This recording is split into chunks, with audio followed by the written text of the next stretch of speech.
like to call to order the Ramsey County Board of Commissioners. Roll call, please. Here. McGuire. Here. McMurtry. Here. Miller. Here. Moran. Here. Jean. Here. Ortega. Aye. Can we stand for the Pledge of Allegiance? I pledge allegiance to the flag of the United States of America and to the republic for which it stands, one nation, under God, indivisible, with liberty and justice for all. I can stand, but I won't. Then acknowledgement, Commissioner Miller. Chair, every county owes its existence and vitality to generations from around the world who contributed their hopes, dreams, and energy to making the history that led to this moment. Some were brought here against their will, some were drawn to leave their distant homes in hope of a better life, and some have lived on this land since time immemorial. Truth and acknowledgement are critical to building mutual respect and connection across all barriers of heritage and difference. We are standing on the ancestral lands of the Dakota people. We want to acknowledge the Ojibwe, the Ho-Chunk, and the other nations of people who also call this place home. We pay respects to their elders, past and present. Please take a moment to consider the treaties made by the tribal nations that entitle non-Native people to live and work on traditional Native lands. Consider the many legacies of violence, displacement, migration, and settlement that bring us together here today. And please join us in uncovering such truths at any and all public events. Thank you. I'll entertain a motion on the agenda of April 7th, 2026. So moved. Second. Any discussion? Hearing none, roll call. Miller. Aye. Moran. Aye. Jean. Aye. Jevin Singh. Aye. McGuire. Aye. McMurtry. Aye. Ortega. Aye. I'll entertain a motion on the minutes of March 17th, 2026. So moved. Second. Hearing no discussion, roll call. Miller. Aye. Moran. Aye. Jean. Aye. Jevin Singh. Aye. McGuire. Aye. McMurtry. Aye. Ortega. Aye. We have a proclamation with the National County Government Month. Commissioner Miller. Yes, thank you. Come join me, everyone. Yay! This month is about us. About you. Commissioner, this is not a talk show. A game show. Just get back into the swing of things. It's been a couple weeks.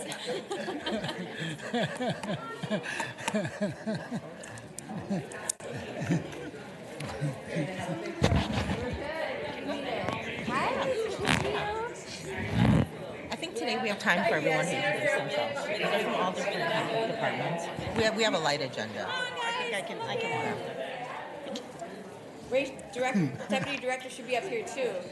This is great. I got someone from every department. I love it. This is great. Okay. There we go. Gather close. All right, we got everybody coming on in. All right.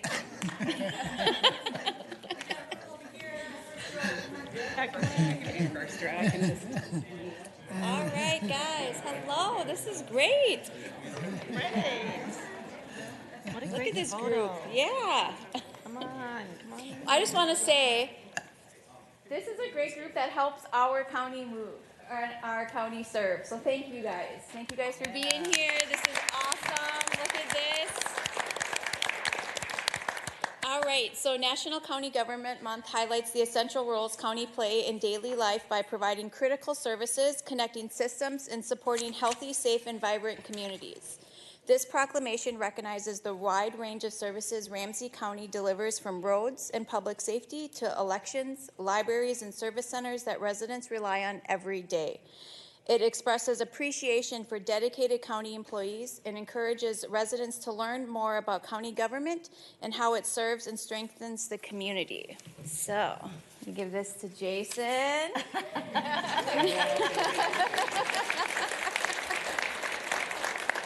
All right, and the proclamation. Whereas the National Association of Counties represents more than 3,069 county governments and 42 county equivalents, serving more than 330 million Americans, providing essential services that help create healthy, safe, and vibrant communities.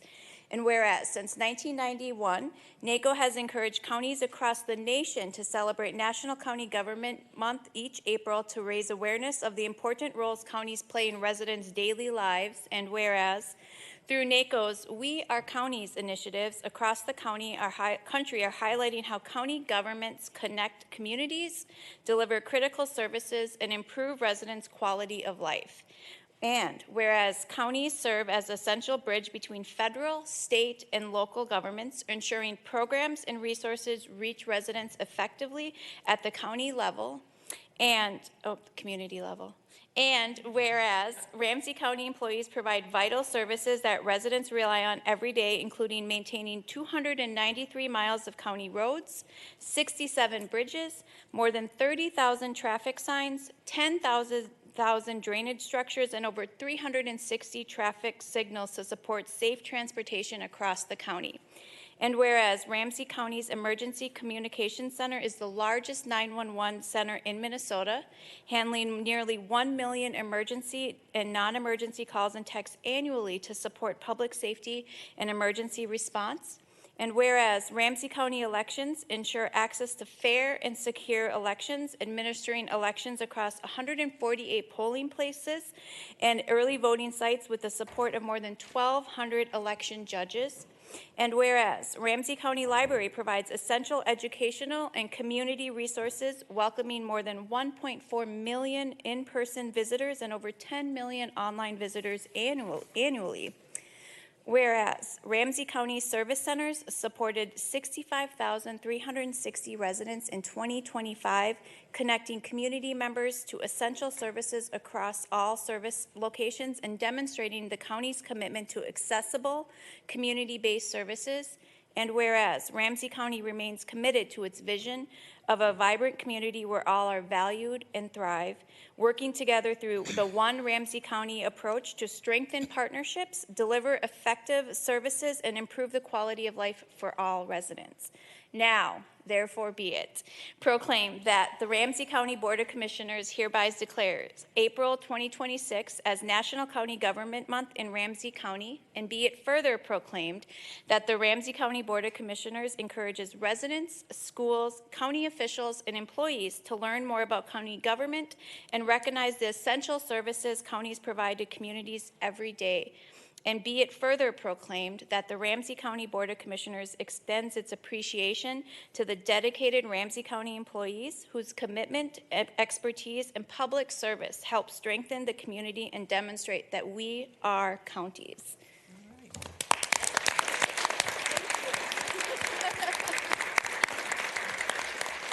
All right, do we want to do a photo and then we'll just start the line of names? Yeah. All right. We'll do a photo. Yeah, should we go down? We should go down.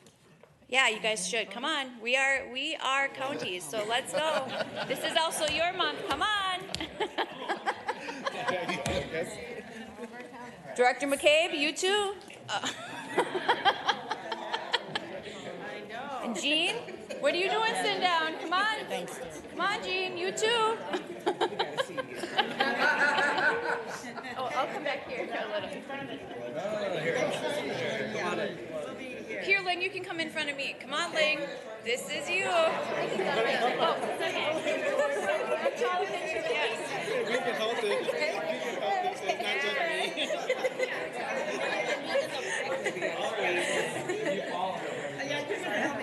Justin's got to do some magic. Maybe do a panel photo. Stand on the chair. Or maybe we can step up. Maybe we can step up, yeah.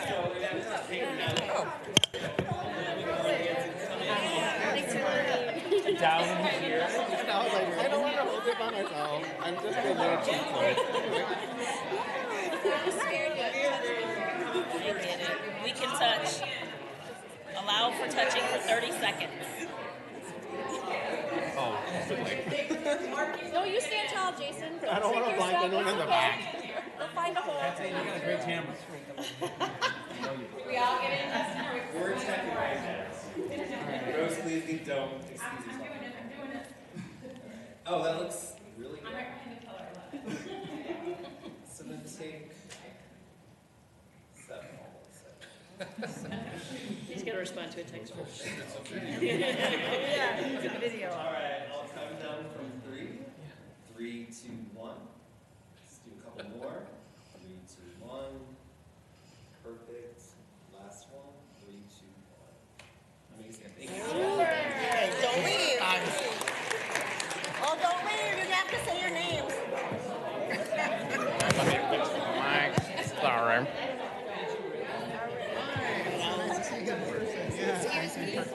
Okay, we'll have people do. I guess they don't have to if they don't want to. Don't leave. We want to know who you are. We want everybody to introduce themselves. Get in line. Sophia Thompson, Social Services Director. Good morning. Jason Yang, Chief Clerk, County Manager's Office. Carmel San Juan, Community and Economic Development. Hi, I'm Ayan Omar. I'm a Communications Associate for the Communications and Public Relations Department here at the county. And to talk about a little bit about my journey, I started as a progressive intern, had a limited duration role, and then was able to secure a full-time role here at the county as a Communications Associate. And I just want to say thank you to all the encouraging leadership and staff at the county because they gave me the courage to make this possible. So thank you. Gloria Reyes, Deputy County Manager for the Safety and Justice Service Team. All right. Hal Wen, Ramsey County Attorney's Office. I'm the Director of the Trials Division. Good morning, Valeria DeRusha, Community Corrections. Ray Lockman, Deputy Director, Library. Good morning, Christine Bangar, Integrated Health and Justice Administrator, Office of Safety and Justice. Good morning, Ray Eden Frank, Deputy Director, St. Paul Ramsey County Public Health. And I just want to make one note that it's also Public Health Week this week. That's right, it is. Good morning, Mal Bang, Financial Assistance Services, Service Center. Morning, Carrie Stats, Manager for Financial Assistance Services. We're not doing a zipper Marie. Come on, Doc. Come on. Dr. Lynn Ogawa, Medical Director for St. Paul Ramsey County Public Health. Hi, good morning. Jamie Wilkins, Director of Housing Stability. Hi, Bill Nuremberg, Security Technology Manager for Property Management.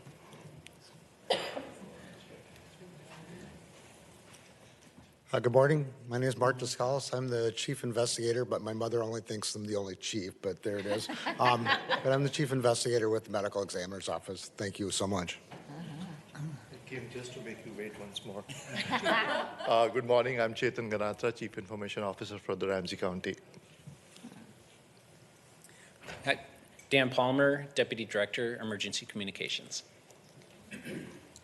Good morning, Karen Francois, Deputy County Manager, Community Services and Supports. Good morning, Ali, Financial Assistance Services Department Director. Thank you. Good morning, Gus Blummer. I'm the Director of Planning and Development at Ramsey County Parks. Good morning, Commissioners. Dave Zaffron, Administrative Services Director for the Community Services and Support Service Team. Good morning. Under Sheriff Chai Newly with the Ramsey County Sheriff's Office. I oversee our Courts and Security Service Division with our Civil Division and all of our Community Resource Center.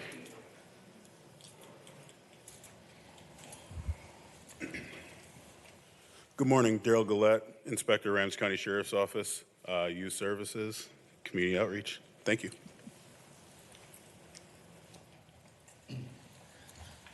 Good morning, Chairman John, Ramsey County Sheriff's Office.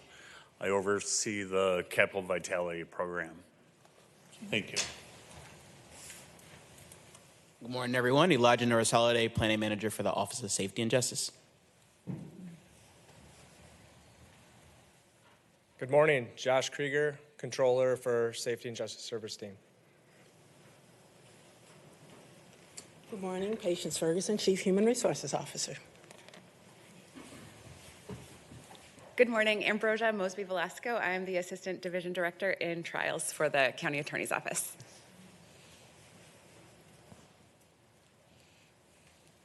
Good morning, Peter Merrill. I'm a Purchasing and Contracting Specialist for the Finance Department.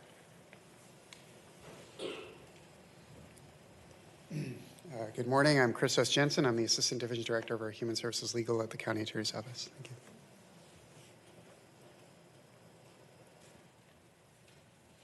Good morning. I'm Larry Timmerman, Health and Wellness Administrative Services Director. Thank you. Good morning. I'm Kathy Eilers, the Director of the Human Services Legal Division at the Ramsey County Attorney's Office.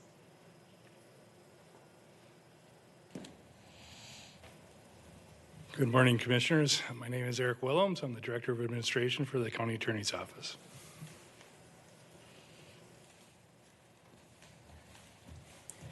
Good morning. My name is Sabrina Yates, and I'm the Director of Youth Justice and Wellness at the Ramsey County Attorney's Office.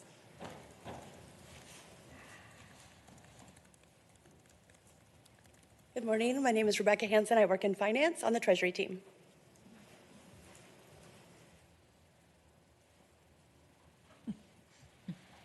Good morning, Commissioners.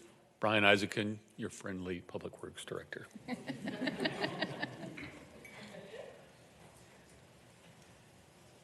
Good morning. Andrew Greenlee, Deputy Chief of Staff.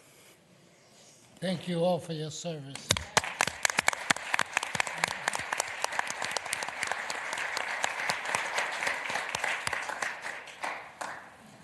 Okay, let's move on to administrative item. I believe that's Commissioner Miller again. That is been a busy day with me. Thank you, Chair. I'd like to move the following administrative items. Item number 4, charitable gaming license with White Bear Township for White Bear Lake Hockey Association and Coopers. Item number 5, First Amendment to the Single Source Agreement with Children's Health Care Corporation. And that is it. Any discussion? Roll call. Aye. Moran. Aye. Jones. Aye. Jebin Singh. Aye. McGuire. Aye. McMurtry. Aye. Ortega. Aye. Legislative update. Thank you, Mr. Chair. Well, the legislature returns from their Easter Passover break today, and they have 6 weeks now until May 18th to complete their business, which is the statutory deadline that they need to meet. Otherwise, they'll have to go into special session, but May 18th is their deadline.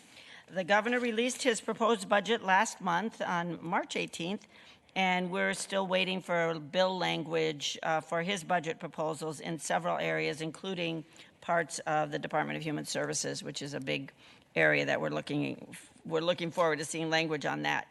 Some of the major themes will include fraud prevention and the response to Operation Metro Surge, which would include emergency rental assistance and business loans to impacted small businesses. And then another major theme that we're looking forward to seeing proposals on is the transforming human services. The governor has proposed a major overhaul of the state's administration of human services, including streamlining program operations and funding for studies to evaluate the roles of counties in administering human services. So we're really looking forward to that, and we've been working with the governor's office. I know the Association of Minnesota Counties and other counties, we've all been working with them on how we do human services in this state. And then modernizing the technology systems used by counties to administer social services and human services programs. We've had a very archaic IT system, and we're looking at modernizing that.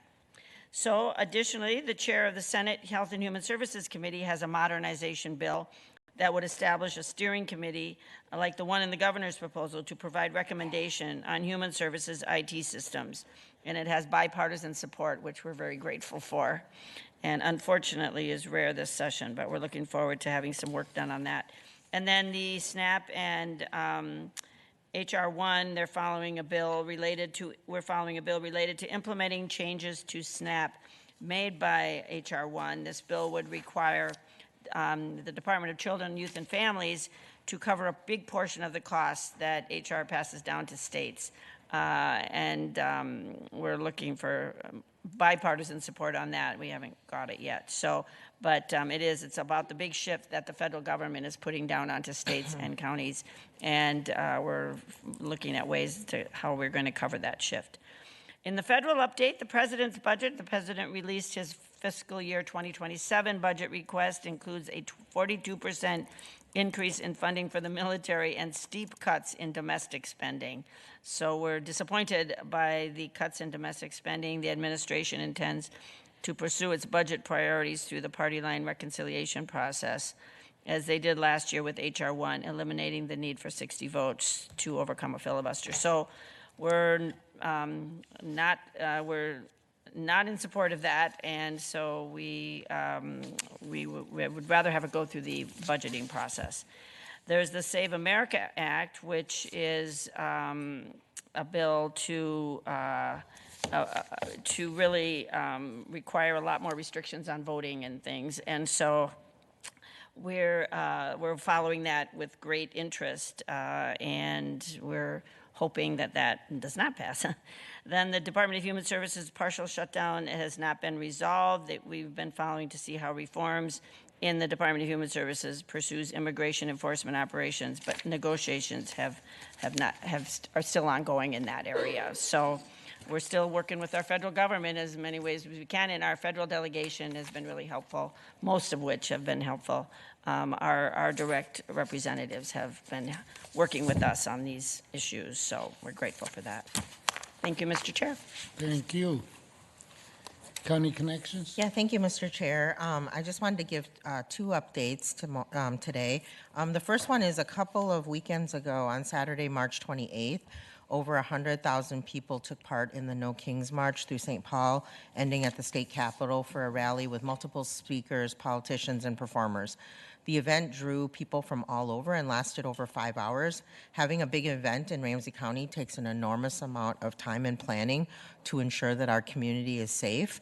The Ramsey County team worked for many days ahead of time with the state, with the city of St. Paul and others, including our sheriff's office, to coordinate the local support and response. Our team worked on everything from providing snowplows to having deputies on site to being in the emergency operations center. Everything went very smoothly and everyone was safe at the event thanks to the coordination and planning of many who work in Ramsey County.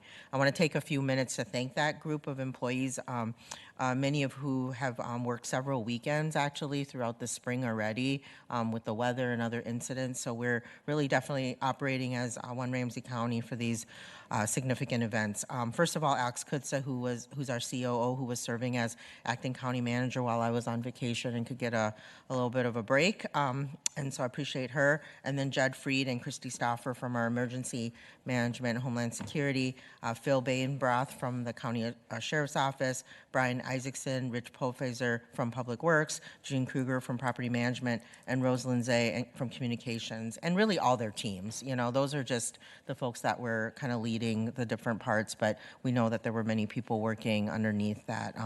Especially thank you to Public Works. They really did have to do some extra work there, helping to protect some of the roads and create some barriers for at the request of the city. So, and then my next update, I'm going to invite Dr. Lynn Ogawa up actually to the DS to talk to us about what you have maybe seen in the news as the first reported mumps case in Ramsey County in 5 years. So I thought today would be a good chance to get an update from our medical director on this incident. So thank you, Dr. Ogawa, for being here. Absolutely. Chair Ortega, commissioners, thanks for having us. Having me and my team remotely. My understanding is you received a little bit of information. There was a case reported to us from MDH in December of an individual with mumps. I wanted to take this time briefly to explain what happens when there's a reportable disease. So there are a number, over 100, I can't even remember, the number of reportable diseases in the state of Minnesota. When a case is identified within healthcare or a clinic or setting, they notify the Minnesota Department of Health. The Minnesota Department of Health identifies where that individual lives, and then that case is then turned over to the local public health, county, sometimes city, but more often than not county. So that's when we get the report. And in this case, we received that report in December when the case was identified. At that point, our epidemiologists do their work, which is for the case of mumps, they must contact that patient within 24 hours.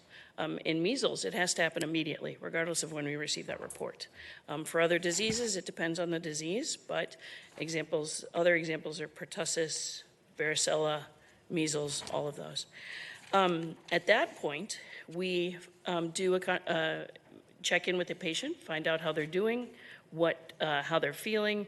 Also, we begin the process of doing a contact investigation, finding out when the person got sick, what their symptoms were, when they were considered infectious. In the case of mumps, you're considered infectious beginning with about 5 days after you get the swelling in your parotids, but also before that as well. And so then we try, our EPIs discuss what they were doing while they were infectious. That can include exposures in school, in public, in their family. And then we go about identifying those contacts and notifying them sometimes of what they need to do to protect themselves. That can be anything from, stick with mumps, to receiving a vaccine. We know that vaccines against mumps are 97% effective with a single dose. Individuals who are not vaccinated or not protected, people with a single dose, and as soon as we can get that dose in them, they are considered protected at that point. And so anybody who has not had the series needs to be vaccinated as soon as possible. Anyone who has had the series, but it's been more than usually we say about, actually, more than even a year, we recommend a booster as well, just to be protective. And again, the idea is that if we vaccinate around the case, we protect more and more individuals. So then the other part that's important is that we counsel the patient on how to protect their family, how to protect the community, and we help support them with essential services. It may mean if we have to isolate, and in the case of mumps, individuals do have to isolate for a period of time. It may mean helping to figure out how to get them groceries, how to get them medicines if they can't get it from their own clinic. So, and while this is one case of mumps, we are constantly being cautious because we are concerned about making sure that our vaccination rates stay at a high enough rate to protect as many people as possible. So some of the information that was also shared with you was about how we then utilize this time to increase awareness around vaccinations and vaccine-preventable diseases. That's why, one of the reasons why we were sort of happy that the press picked it up, that we were able to talk about our immunization services, that we were able to talk about how important it is that individuals get vaccinated, stay vaccinated, and how for many of our vaccine-preventable diseases, like I mentioned before, measles, mumps, rubella, varicella, pertussis, vaccines are the way to protect everyone. Do you have to vaccinate every year for the mumps or just No. once? Luckily, after 2 doses. So the first dose is between 12 and 14 months. The second dose is between 4 and 5. And then after that, you actually are considered, and it's more than, it's 96, 97% effective at that point. But again, if you have a close exposure, so in this case, anyone who is around this individual who, even if they had had the 2 previous doses, we would recommend a booster. Yeah. And once you have the, let's say you're vaccinated and you get the mumps, what is the duration of? I'm sorry, Chair Ortega, you mean like how long do you have to? For example, do you have to isolate him for how long? I mean, what is the duration of the? Yeah, actually, incubation, so the point of being exposed to even showing the symptoms is 16 to 18 days. And then actually individuals need to remain isolated for 25 days if they've not been vaccinated. So it's significant. It's significant. It's significant. Most of our vaccine preventable diseases, isolation is significant. And often it means isolation of the case, but then also isolation of family and or other community members who've been exposed. I have Mary Jo, then Tara. Thank you, Mr. Chair. Thank you, Dr. Ogawa. I know that the federal CDC have been reducing their recommendations on immunizations, but I know the state of Minnesota has not been following, has not been advocating for those, which is a good thing. Where does the mumps vaccine fall into this? This is the measles, mumps, and rubella combination. Yeah. And there remain recommendations for the 12 to 14 and the 4 to 6. Yes. Yes, okay, so kids should still be getting vaccinated. Many of us were vaccinated when we were young. We should be okay now. We don't need to get revaccinated. But parents should still be vaccinating their kids. Yeah. I think one of the important pieces about this case as well is that it was a single case, luckily. It was not an outbreak. There was not expansion of the infection, which is exceptionally important. Mumps is infectious, but it is not as infectious as, say, measles. So unfortunately, last year we had 2 cases of measles, but we had 25 contacts. So those are all individuals who our epidemiologists needed to stay on top of and talking to and monitoring, because they could have gotten sick and spread the disease as well. This is, we have an absolutely fantastic team of epidemiologists who do this for all of our reportable diseases on a daily basis. Thanks to you and your team. Carol? Yeah, I guess my question is that given the disruption under Operation Metro Surge, I know that there are a lot of reports from many of our different communities and our local health community saying that there was a drop in preventative care. And I would assume that this also disrupted or prevented families from bringing in their children to be, stay up on their immunization track. I'm just wondering what we may be doing at Ramsey County to help families catch up and to make sure that they know where and how they can access such immunizations. Chair, Commissioner Javen Singh, we continue to do direct outreach through texts, through social media to remind. We also, I hate to sound, but it's a multi-pronged, and so through our WIC program, we always discuss immunizations and are a positive way for families to ask and to get connected. We did a pop-up vaccine for flu, but we build those connections between our community and all of public health. We utilize our family home visitors, visiting nurses, to also support individuals, especially with children under the age of 5. They were the ones who were also seeing those patients when they weren't going to clinics and things like that, and so making sure that they have the information and the support. We are working to try and also deliver vaccines similar to what we did during COVID. It's not an easy feat, but truly meeting individuals where they are and when they're ready to obtain vaccines and immunizations is important. We continue to expand to the best of our ability our immunization program within 555 as well, offering as individuals vaccines at significantly reduced rates to make sure that we're doing that too. Thank you. Garrison? Thank you, Mr. Chair. One quick follow-up on that. Are we also utilizing some, I'm just thinking of how a lot of folks get their information, especially certain communities where they may not use the conventional means of how to, gather this type of information. So are we using some of those different platforms? I'm thinking specifically of, our relationship with Hmong TV and the television show. Are we going about leveraging those relationships to ensure we're getting that message out through the platforms that a lot of folks may be utilizing? Absolutely. I should also mention that we also do combined, we utilize MDH's information. We sort of piggyback on both when they send out information and then we support that.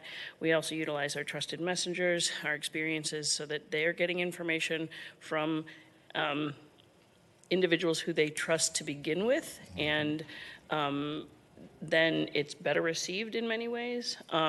We also, I wish I could list all of them, but we absolutely are looking to situations like that.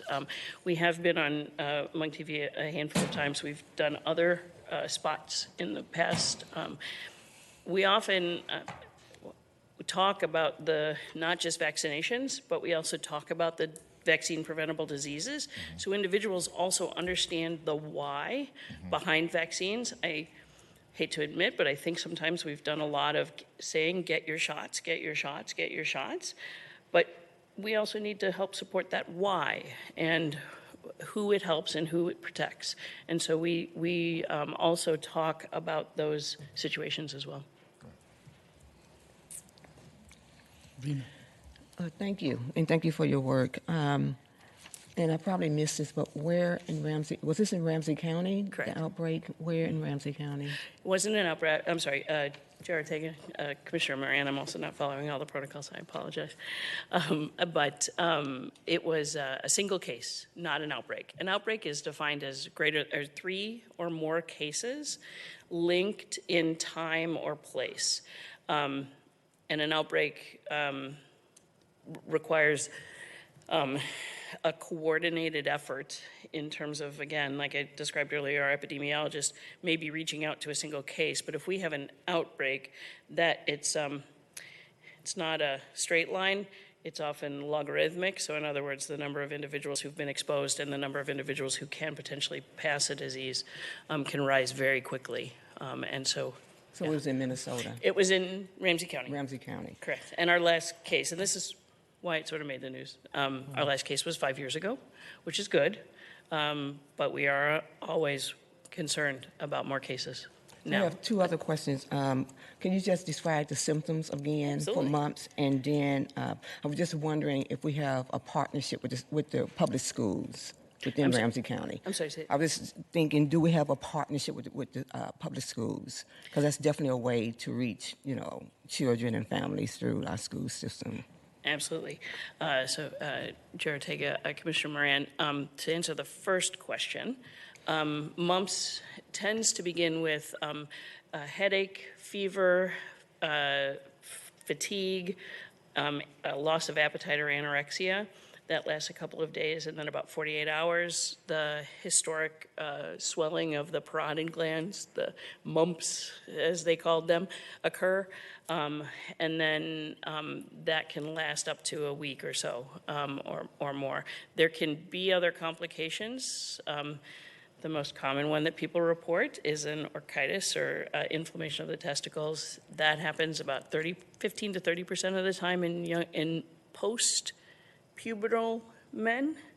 Doesn't happen as often in prepubertal. And those are the main symptoms. And then to your other question, we have an ongoing regular relationship with our public schools, not just our public schools, but our charter schools as well, and our school nurses. And so it's actually led by our epidemiology division. So we've also helped in the past with outbreaks that may or may not touch schools. And so we maintain a constant relationship with those regular meetings and conversations with them as well. Yeah. All right, thank you. Okay, Commissioner Miller? Thank you so much for this information. The individual who had mumps was unvaccinated?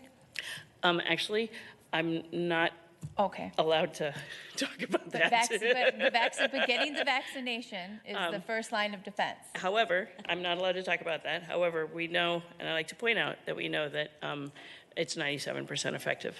Okay. Thank you. May I share? Sorry. One of the things that we constantly have to balance in public health is, or many things, privacy, fear, and protection.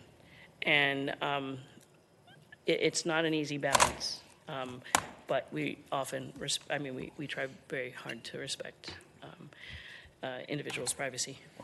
Yeah. Thank you so much. Appreciate it. Absolutely. Thank you for having us. Okay, are you done? I'm done. Okay. Outside board and committee reports. Go ahead, you go first. I'll make this brief because I have to step out too after this. let's see, I joined Commissioner McGuire and Commissioner Moran last week and also the week before with our interviews for so many of the residents who applied for our all of our board, not all, but our boards and commissions. And I just wanted to say and thank our commissioners here for my colleagues for being so thoughtful in the process and wanting to, that this wasn't something that had always been the case before, and that commissioners said that this was something that they wanted to be a part of in selecting and appointing folks through a process. So I just want to thank our chief clerk's office also for coordinating, and also Amy from your office, Commissioner McGuire, for scheduling those. We had back-to-back meetings and interviews, meeting so many of our residents who were so interested in serving and had a had a calling to give their time. So I really just want to thank and appreciate all the applicants who submitted their applications and who interviewed with us. Yeah. Thank you.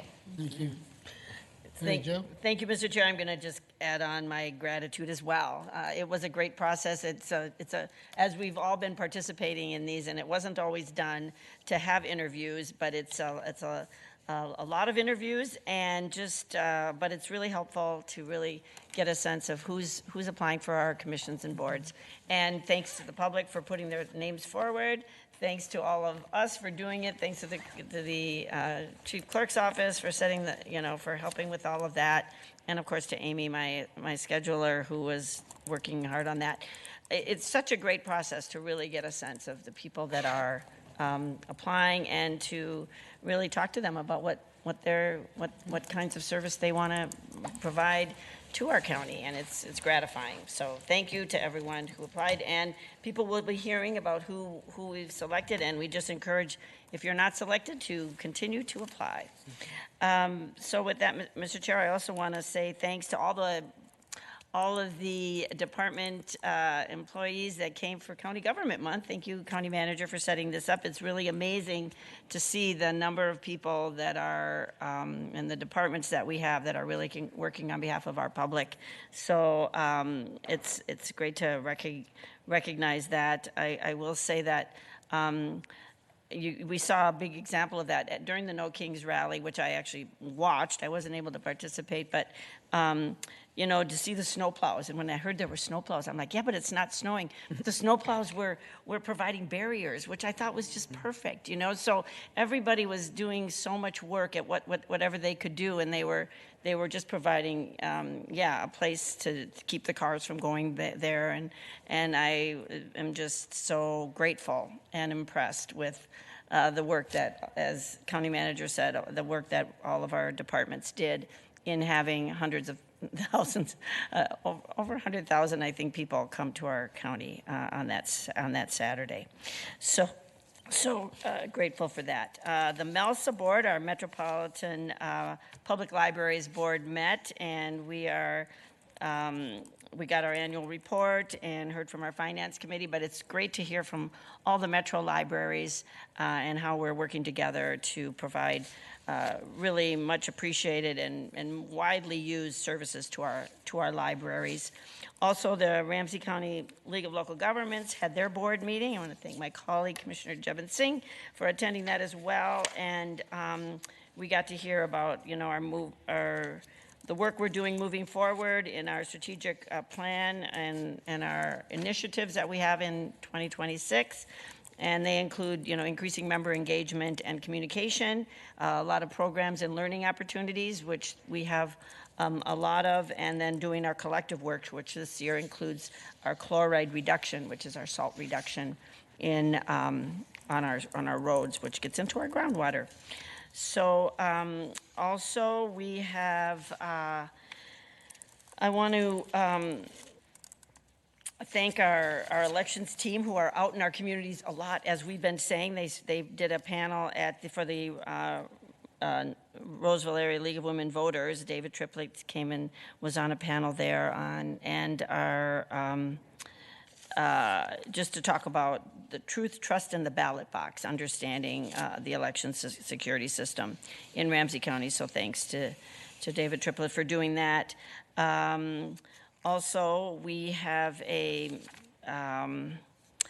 Ramsey County League of Local Governments is addressing housing instability, local responses to evictions and rental assistance. So representatives from organizations including Safe and Stable Cities Coalition, Do Good Roseville, and Solid Ground are going to share insights available to residents, on resources available to residents, and how community partnerships are working to stabilize housing, and lessons learned from recent responses related to Metro Surge. This is their meeting that will be this Friday on Zoom.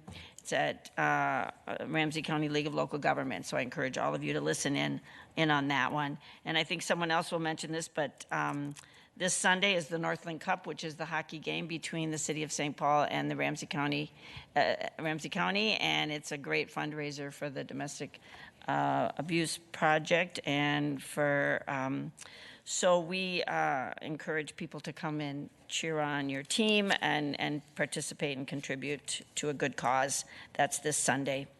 And then also at my Roseville Rotary, Chayton Ganatra, our Ramsey County Director of Information Services, will be speaking at my Rotary. So many thanks to all the county department heads and staff that are really out in the community, really talking about the work that we do. So thank you, Mr. Chair. Tara? It's been a busy couple of weeks. I was happy to have the opportunity to speak on the Metro Regional Parks and Trails System bonding request, which includes dollars for capital improvements at Tamarack Nature Center, along with Long Lake, Snail Lake, and Bald Eagle Regional Parks. So fingers crossed that that continues to move forward. I also had the opportunity to attend the Twin Cities North Chamber of Commerce Public Policy Forum with Dr. David Schultz from the Hamline University, and I have to say it was such a lively and informative conversation about the polarization of our politics, and to hear it from the business community, the questions they asked and how it impacted them was really a lively and in-depth conversation. It led to many parking lot conversations afterwards, so I really appreciate that group. I had a visit from local Isaiah members continuing to talk about all that is going on in the world and how it impacts our community, and making sure that we continue to fight for those most vulnerable in our community, and I appreciate their continued advocacy. The City of Vadnais Heights hosted a community gathering on the rapid response and mutual aid efforts within the community, and it's just it's a reminder that while the peak of the surge has passed, we still have more border control and ICE enforcement agents in the Twin Cities than Chicago ever had during their surge. So this is not over, and we continue to stand with our residents to meet them where they're at. Also to say that I was happy to attend the Youth Violence Prevention Network event. And this had several different organizations from community as well as many departments within Ramsey County. In their agenda, we focused on prevention and intervention, support and engagement, and family and community support. I really appreciate this educational cohort, this learning cohort. So it was a solid 4 hours of really in-depth policy and planning and practice reflection, and I think that's really good work going on. I want to thank White Bear Township Supervisor Artner and Shoreview City Council member Gardner. These are from some local electeds who continue to engage with Ramsey County with the issues that are important to their communities, and I think anytime we can keep those communication lines going, it only serves our communities. So appreciate them making time for that.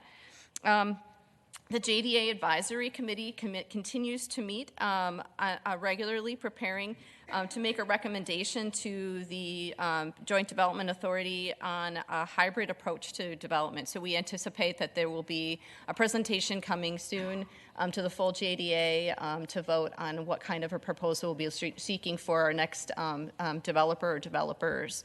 And so we're getting closer on that, while we are getting very close on the Spine Road infrastructure, getting shovels in the dirt and ready for that to get going. So exciting times in Rice Creek Commons. And I will say also that I was able to go to a Land O'Lakes sponsored event at Second Harvest, where they were able to donate 40,000 pounds of mac and cheese into our food systems at a time when reliance on our on our food shelves is higher than other. I will say we only saw some of the 40,000 tons because it was in big trucks. And then lastly, I just want to say that advocacy on and concerns around the impacts of H.R. 1 or the Big Beautiful Bill continue to reverberate throughout our providers. Specifically, I want to talk about our mental health providers and behavioral health providers. I had a chance to meet with our local Vail Communities Clubhouse, who's really on the verge of having to make some tough decisions on service delivery. They are but one of many providers within our ecosystem that are really on the brink of whether or not they can continue to serve in the way that they serve. I was able to participate in NAMI Day at the Hill and talking about just tremendous impacts on everybody who's involved in this community. And I'll just say I want to thank the Mental Health Legislative Network and encourage our representatives to continue looking at their legislative agenda, much of which aligns with what the county is, which is basically to say that the tax dollars that we send to the federal government are here to help support our communities here. And when that's disruptive, we all feel the pain. And so I just want to thank everybody who participated in that. And then lastly, to say that the work on the direct care and treatment advisory committee continues. I'm taking this role very seriously and meeting with colleagues across the state who have been involved in this work in other types of roles and capacities over the years to make sure that as they pass the baton to me in this moment of time that I make my leg of the race as impactful as I can.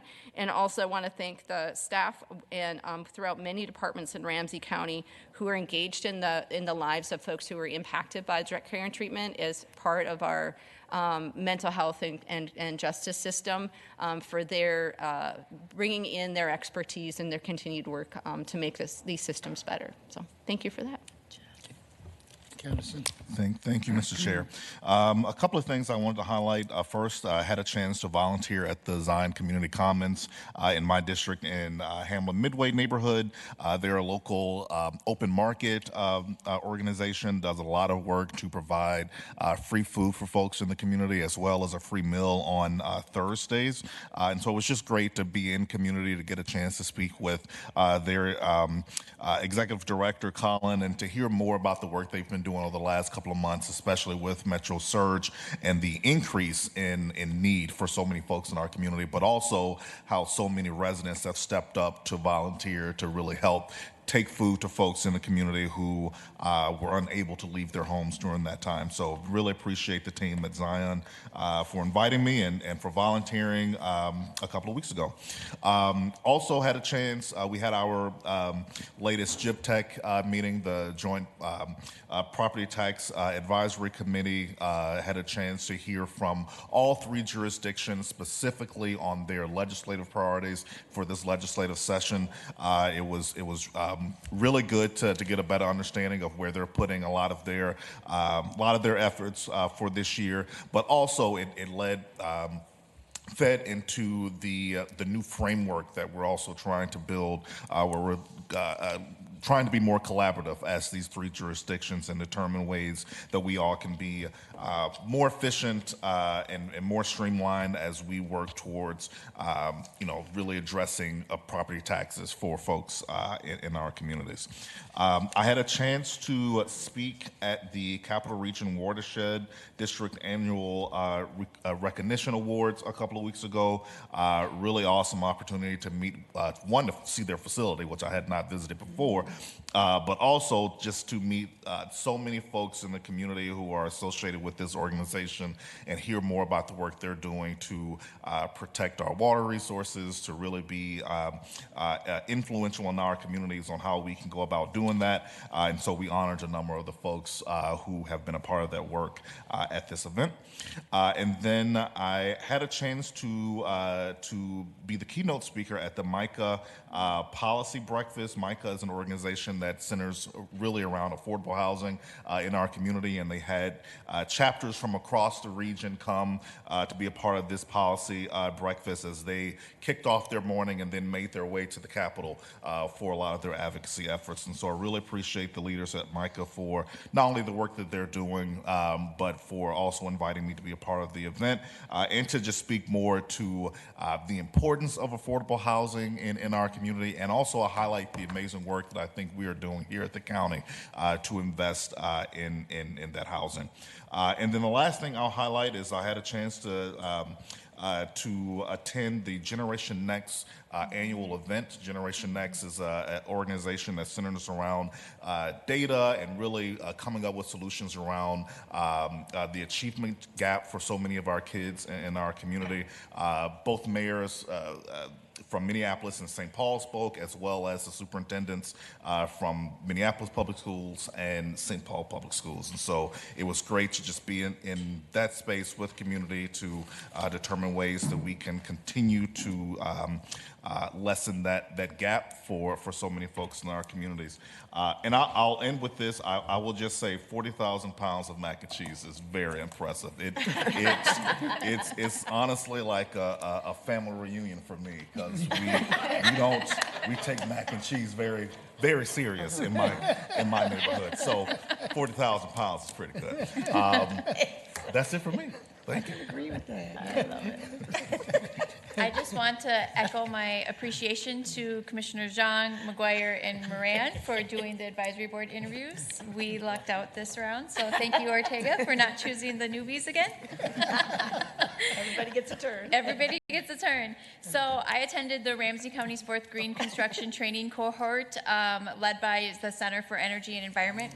Commissioner McMurtry was also there. This program is part of our Learn and Earn initiative, funded through ARPA in partnership with the City of St. Paul. It provides hands-on training and wraparound supports for residents, especially those from historically underrepresented communities who are looking to enter the energy efficient or even just the trades industry. So it consists of a 3-week program, includes 45 hours in training in partnership with St. Paul College, focused on careers in installation and HVAC. We're already seeing participants move into those jobs or continuing those educations and going into those career paths or training programs at St. Paul College. So that was really neat to be there. My kids also attended with me because, of course, they didn't have school that day.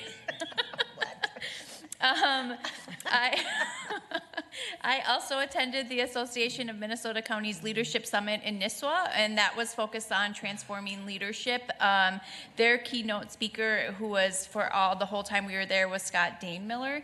He is fabulous. If we can get him for anything to do at the county and within that would be amazing. Over the 3 days, there was a lot of conversation really centered on how we lead through change, especially when it comes through understanding our communities, building that trust, and communicating clearly. I just want to say one thing that really kind of still sticks with me and that we have learned throughout the years is that if people don't feel heard, it's really hard to move anything forward, no matter how good the program or how good the policy is. So I think that was pretty neat. And we also talked about navigating resistance through change and how much that comes down to relationships and consistency, not just the decision itself. I also want to, the Workforce Innovation Board recognized 2 outstanding leaders for their impact on young people in Ramsey County through the Youth Workforce Championship Awards for 2026. So congratulations to Nardos Tesfad-Ledet, I'm sorry if I mispronounced that wrong, with the City of St. Paul's Right Track program. He received the Legacy Award for her service, her longstanding leadership, expanding access to internships and career opportunities for over 1,000 youth each year. And then Hal Reynolds, funder of the Disinvested Youth Gaming Initiative, received the Rising Star Award for creating innovative pathways that connect youth interests in gaming and to real-world skills, mentorship, and career opportunities. So both awardees are making meaningful difference in supporting young people across Ramsey County. My in-district hours for April are going to be Monday, April 13th in Maplewood from 10 to 11:30, and then on Thursday, April 16th, 10 to to 11:30 in White Bear Lake, and North St. Paul from 1 to 2:30. You already touched on the Northland Cup. I just want to also say there will be raffles, silent auction, chuck-a-puck, and other activities. If you want to come and try to outbid me on the silent auction, please do. I love a good silent auction. So Tell them when it is. I didn't get it. Oh, it's on this Sunday at puck drop is at 12:30, and it's at the Tria Rink downtown. And everybody's invited. I mean, Everybody's anybody can invited, and we should show up Ramsey County strong so we can cheer on our Ramsey County employees that play and beat the city of St. Paul. And if I could just, because I think I used the different title, but it's the St. Paul and Ramsey County Domestic Violence Prevention Project is who it benefits. So it's a really good cause. Yes, agree. Being a little competitive, huh? I very much am, especially with those silent auctions. I mean, They're really good. They're really great. with that, I am done, Chair. Thank you. Dina? Good morning, everyone. So I did a few things. I am a part of a couple of work groups for the Minnesota African American Family Preservation, Child and Welfare Disproportionality Act. So I sit on the statewide work group and also the Policy Accountability and Compliance Action Team. Within these two work groups, we continue to have conversations that are critical to ensuring that the implementation stays aligned with the intent of the legislation around reducing disparities and strengthening outcomes for African American families in out-of-home placement and making family preservation a priority. The group remains focused on accountability, measurable progress, and sustained collaboration across agencies. And with that, I also had an opportunity to testify at the Minnesota Capitol in support of Senate File 4335 that's authored by Senator Bobby Joe Champion. The focus was some modifications to the Minnesota African American Family Preservation Act, and the three strong recommendations and amendments to the original bill is supported by AMC in all 87 counties. So it's good to hopefully that we can get some dollars attached to the work that needs to happen in 2026 when the bill becomes law. The bill did not pass out of the House. They have a more type of competitive a joint agreement that there are 7 members on the board on each within each body on the committees, and it has to be 7+1. So if they don't get the other party's agreement, at least one person, it doesn't pass. So it did not pass out of the House, but it did pass out of the Senate, and so we're hoping and we know that President Champion would lead in when it comes to the final negotiations to getting this work done, because the county is really counting on some support from the states, because if we don't get it, it still becomes a law. And so we really want to advocate strongly for these additional